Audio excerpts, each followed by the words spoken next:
तो चलिए आज के इस विश्लेषण में सीधे गोता लगाते हैं। आज हम बात करने वाले हैं 22 मई 2026 की एक मुरली के बारे में। जो लोग नहीं जानते उनके लिए बता दूं कि ये ब्रह्मा कुमारीज का एक बेहद अहम आध्यात्मिक दस्तावेज है। ये महज कोई पन्ना नहीं है। इसमें समय के चक्र और आत्मा की यात्रा को लेकर कुछ ऐसे गूढ़ दावे हैं जो हमारे नजरिए बदलने का मादा रखते हैं। तो बिना देर किए आइए इसे डिकोड करते हैं।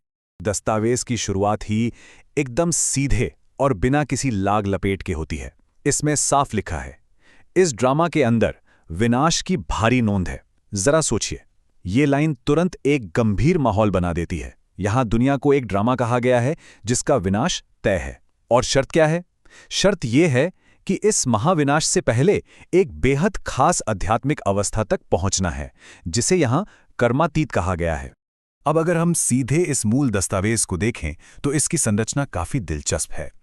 यह पूरा पाठ इस तरह से लिखा गया है जैसे सीधे परमपिता, जिन्हें यहाँ शिव बाबा कहा गया है, अपने विद्यार्थियों से बात कर रहे हों। एक सर्वोच्च शिक्षक की तरह जो अपने बच्चों को आने वाले एक बहुत बड़े बदलाव के लिए आगाह कर रहा हो। भाग 1, आसन्न विश्व परिवर्तन। चलिए इसे समझते हैं। इस दस्तावेज में समय के चक्र को दो बिल्कुल अलग युगों में बांटा गया है। एक तरफ है कलयुग यानी लौह युग, जिसे वर्तमान का समय बताया गया है, पूरी तरह अशुद्ध, दुखों और विकारों से भरा हुआ। और इसके ठीक विपरीत क्या?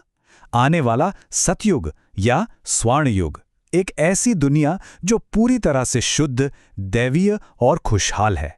एकदम दिन और रात जैसा फर्क है दोनों में। अब सवाल ये उठता है कि अगर पुरानी दुनिया जा रही है और नई दुनिया आने वाली है, तो हम अभी कहाँ खड़े हैं? खैर, इसी बीच आती है संगम युग की बात। ये कलयुग के अंत और सतयुग की शुरुआत के बीच का समय है। बहुत ही छोटा लेकिन सबसे अहम संक्रमण काल।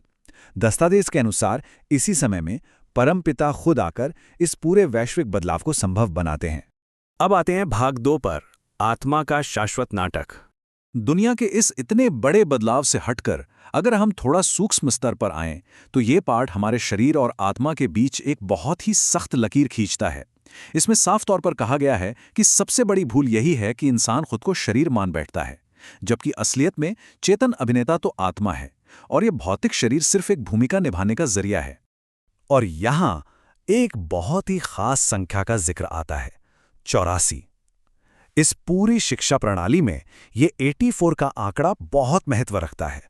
पाठ दावा करता है कि समय के इस पूरे चक्र में कोई भी आत्मा अधिकतम 84 जन्म ही ले सकती है।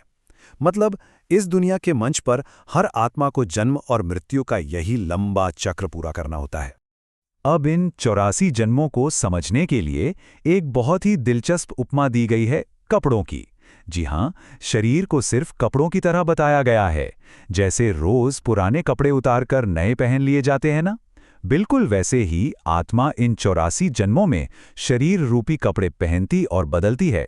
और क्योंकि अब पुरानी दुनिया खत्म हो रही है, तो ये कपड़े भी पुराने और जर्जर हो गए हैं। नए सतयुग के लिए आत्मा को नए दैवीय शरीर वाले कपड़े चाहिए होंगे। हमारा तीसरा भाग है परमात्मा से जुड़ाव। तो इस नई दुनिया के योग्य कैसे बने?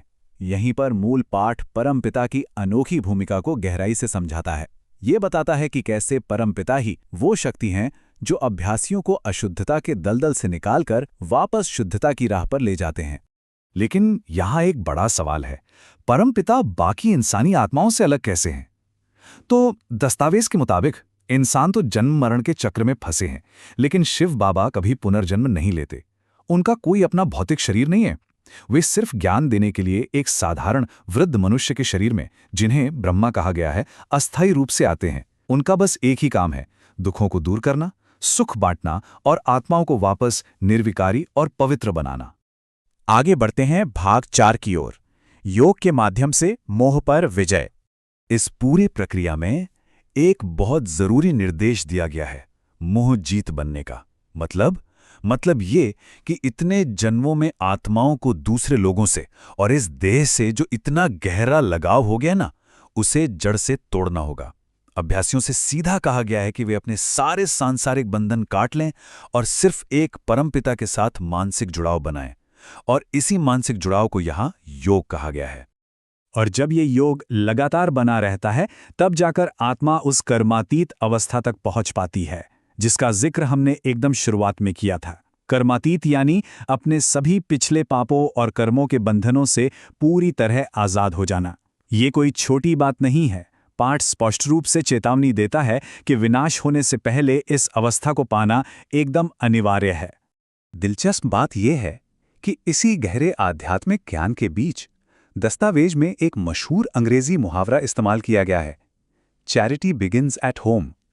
इसका मकसद अभ्यासियों को ये याद दिलाना है कि आध्यात्म के नाम पर अपने परिवार को छोड़ना नहीं है, बल्कि सबसे पहले अपने खुद के परिवार, चाहे वो मायका हो या ससुराल, उसी का आध्यात्मिक उद्धार करना है। भाग 5 आध्यात्मिक सेवा और वरदान। तो अब इस ज्ञान को दूसरों तक कैसे पहुंचाया जाए? इसे ही सेवा कहा गया है, और इस काम के लिए 3 मुख्य संसाधनों का जिक्र है: तन, मन और धन। अभ्यासियों को निर्देश है कि वे अपनी शारीरिक ताकत, अपने मन के शुद्ध विचारों और अपनी भौतिक संपत्ति यानी धन, इन तीनों का इस्तेमाल इस ईश्वरीय कार्य में करें। दस्तावेज के इस अंतिम हिस्से पर नजर डालें तो इसमें कुछ खास वरदान, स्लोगन और इशारे दिए गए हैं। इनका मकसद दरअसल अभ्यासियों को मानसिक रूप से मजबूत बनाना है, एक तरह का मनोवैज्ञानिक कवच तैयार करना है, ताकि जब बाहर दुनिया में उथल-पुथल मचे या बाधाएं आएं तो वे अंदर से बिल्कुल न डगमगाएं। इस हिस्से में एक लाइन है जो बहुत ही जबरदस्त रूपक का इस्तेमाल करती है: समस्याओं का बर्थ कंट्रोल करो। है ना कमाल की बात? इसका सीधा सा मतलब है कि समस्याओं को पनपने या बड़ा होने का मौका ही मत दो। सर्वशक्तिमान को हमेशा अपने साथ रखो ताकि कोई समस्या जन्म लेते ही खत्म हो जाए। रोजमर्रा की जिंदगी के लिए ये एक बेहद शक्तिशाली मानसिकता है। अंत में इस पाठ में कुछ बेहद स्पष्ट निर्देश दिए गए हैं। पहला, न्यारे बनो, यानी दुनियावी चीजों से एकदम अनासक्त हो जाओ ताकि स्वतः ही सबके प्यारे बन सको। दूसरा, चाहे कितनी भी बड़ी रुकावट क्यों ना आए, बिल्कुल अचल और अडोल रहना है। और सबसे अहम बात, दुनिया के इस पूरे नाटक को, यहां तक कि आने वाले विनाश को भी एक साक्षी या कहें तो एक तटस्थ दर्शक की तरह देखना है। और सच कहूं तो ये बात हमें एक बहुत ही गहरे सवाल पर लाकर खड़ी कर देती है। जरा सोचिए, जब पूरी जानी पहचानी दुनिया ताश के पत्तों की तरह बिखर रही हो, चारों तरफ तबाही हो, तो क्या किसी भी इंसान के लिए ये मुमकिन है कि वो बिना विचलित हुए एकदम शांत और तटस्थ साक्षी बना रहे? ये सवाल मानव स्वभाव और अध्यात्म की अंतिम सीमाओं को चुनौती देता है, और यकीन मानिए, ये हम सबको सोचने पर मजबूर कर देता है।